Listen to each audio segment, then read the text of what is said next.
உங்களுக்கு நீங்க கொள்ளையடிச்சு வச்சிருக்கிற காசு தான் துணை. ஆனா எனக்கு என் மேல எல்லையில்லா பாசம் வச்சிருக்கிற இந்த மாசு தான் துணை.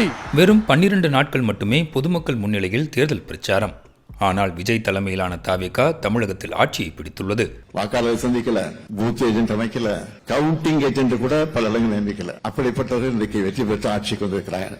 பல ஆண்டுகளாக களப்பணியாற்றும் கட்சியினரால் கூட கணிக்க முடியாத ஒரு வெற்றியை தாவேகா தன்வசப்படுத்தியது எப்படி என்பதை தெரிந்து கொள்வதில் பலரும் ஆர்வம் காட்டத் தொடங்கினர்.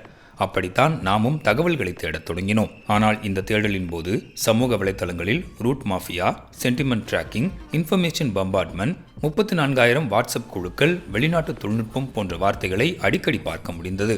இந்த வார்த்தைகளுக்கும் விஜயின் வெற்றிக்கும் உண்மையில் தொடர்புள்ளதா? ஒரு ஃபால்ஸான விஷயத்தை போட வைக்கிறாங்க.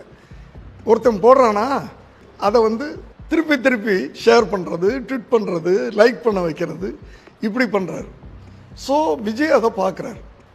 இந்தியாவிலேயே முழுமையாக சமூக ஊடகத்தின் உதவியால் தேர்தலில் வெற்றி பெற்ற முதல் கட்சி என்னும் வரலாற்றை தாவேகா படைத்துள்ளதாக சில தொழில்நுட்ப வல்லுநர்கள் குறிப்பிடுகின்றனர். இதிலிருந்து தாவேகாவின் தேர்தல் பிரச்சாரங்கள் மேடைகளை தாண்டி சமூக வலைதளங்களில் அதிகமாக நடந்திருக்கின்றன என்பதை புரிந்து கொள்ள முடிகிறது. இதனால்தான் களத்துக்கே வராத வேட்பாளர்கள் கூட மாதக்கணக்கில் தொகுதிகளில் வேலை செய்த வேட்பாளர்களை எல்லாம் ஓரம் கட்டி வெற்றி பெற்றிருக்கின்றனர். ஆனால் இந்த வெற்றிக்கு மேலே குறிப்பிட்ட வார்த்தைகள் எப்படி உதவியது என்பதை தெரிந்து கொள்வது அவசியம். நான் சினிமாவுக்கு வந்தப்போ எனக்கு வயசு 10. அப்பல இருந்தே இந்த உறவு ஸ்டார்ட் ஆகி போயிட்டு இருக்கேன்னு அவங்களுக்கு தெரியாம போச்சு. விஜய் நடிகராக இருந்தபோது ரசிகர் மன்றங்களை தொடங்கி பின்னர் அதை இயக்கமாக மாற்றினார். எனவே ஏற்கனவே உருவாக்கப்பட்டிருந்த சுமார் 85,000 ரசிகர் மன்றங்களின் நெட்வொர்க் அவருக்கு தேர்தல் பரப்புரைகளை செய்ய முக்கிய தூணாக இருந்துள்ளது. குறிப்பாக பூத் அளவில் உள்ள ஊடக ஒருங்கிணைப்பாளர்கள் விஜயின் பேச்சை சிறு காணொளிகளாக மாற்றி குரூப்புகளுக்கு பகிர்கின்றனர். அப்படி பரப்பும் வீடியோவை கணிசமான மக்கள் பார்ப்பதால் சமூக வலைத்தள அல்காரிதம் படி அதிக விருப்பமுள்ள வீடியோவாக அது மற்றவர்களுக்கும் பரிந்துரைக்கப்படுகிறது. இது விஜய்க்கு சமூக ஊடகத்தில் பெரிய ஆதரவை தந்துள்ளது.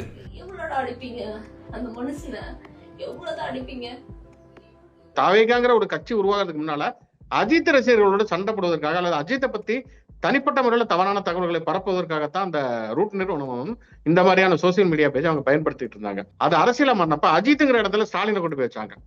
அதுக்கப்புறம் அந்த ஹேட் பாலிடிக்ஸ், அதை பத்தின தவறான தகவல்கள் அப்படிங்கிறது தொடர்ச்சியாகவே பரப்ப ஆரம்பிச்சாங்க. அப்படிங்கிறது பக்கம் இன்னைக்கு வரைக்கும் அந்த தவறான தகவல் வருது. விஜய் ஊடகங்களுக்கு பேட்டி அளிக்கவோ அல்லது பத்திரிகையாளர் சந்திப்புகளில் உரையாற்றவோ இல்லை.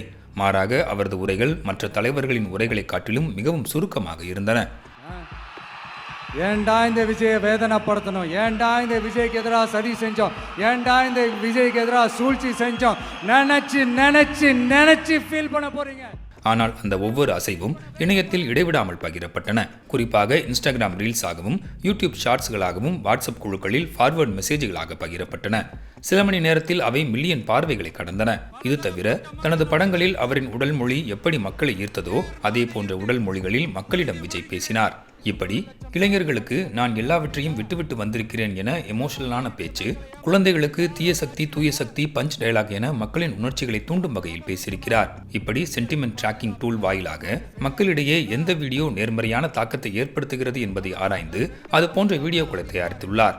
இந்த உத்தி ஜென்சி வாக்காளர்கள் மற்றும் பெண்களின் மத்தியில் நல்ல வரவேற்பை பெற்றதாக சைபர் வழக்கறிஞர் ராஜேந்திரன் குறிப்பிடுகிறார். படத்துல போஸ்டர்ல காமிச்சா மேல பாலாபிஷேகம் பண்ணுவாங்கல்ல, அது அவருக்கு தெரியும். தான் எப்படி நின்னாக்கா, எப்படி பேசினாக்கா, எப்படி கையாச்சாக்கா ஜனங்க கை தட்டுறாங்கன்னு அதை அப்படியே சோஷியல் நெட்வொர்க்கிங் கொண்டு வந்து சோஷியல் பம்பார்ட்மெண்ட்டாக பண்ணார்.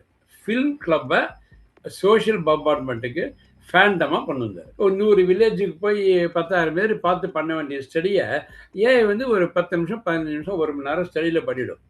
இந்த வில்லேஜில் எப்படி, இந்த ஏ சென்டரில் பி சென்டரில் எப்படி, இங்கே எவ்வளோ ஹிட் ஆகிருக்கு, யார் யார் இங்கே பார்த்துருக்காங்கன்னா டக்குன்னு கேட்குற டேட்டாவை கொடுத்துரும். அதை வச்சு இவருக்கு பில்டு பண்ணுறது ஈஸி.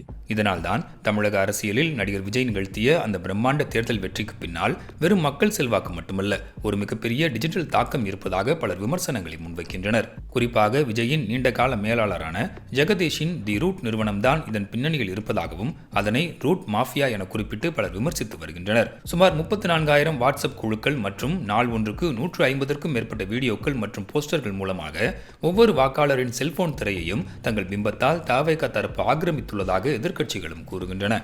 சோசியல் மீடியா இன்ஸ்டாகிராம் சொல்லக்கூடிய அதை பயன்படுத்தி இந்த அணுகுமுறையைத்தான் இன்ஃபர்மேஷன் பம்பார்ட்மெண்ட் என குறிப்பிடுகின்றனர்.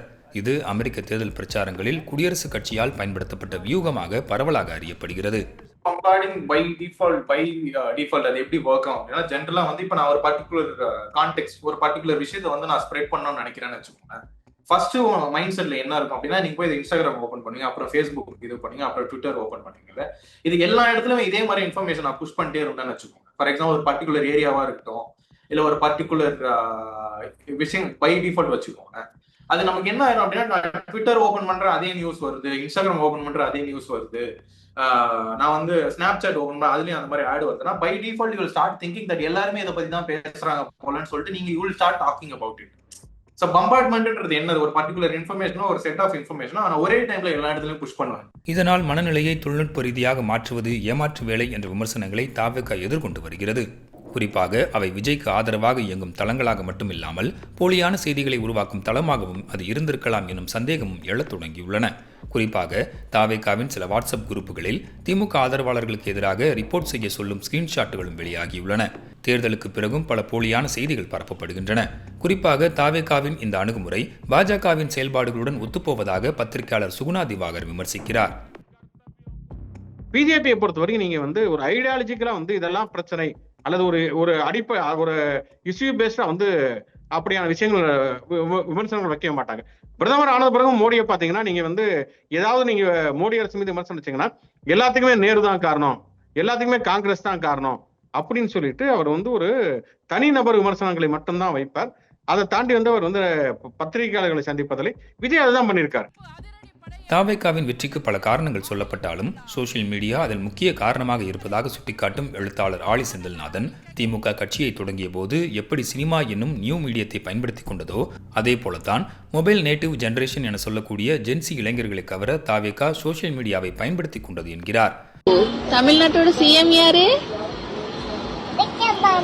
போலி செய்திகளை கடந்து விஜய் பயன்படுத்திய இந்த சோசியல் மீடியா அணுகுமுறை விதிகளுக்கு எதிரானது இல்லை என குறிப்பிடும் சைபர் வல்லுநர்கள் சமூக ஊடகத்தின் நுணுக்கங்களை விஜய் திறமையுடன் பயன்படுத்தியுள்ளதாகவும் விளக்குகின்றனர்.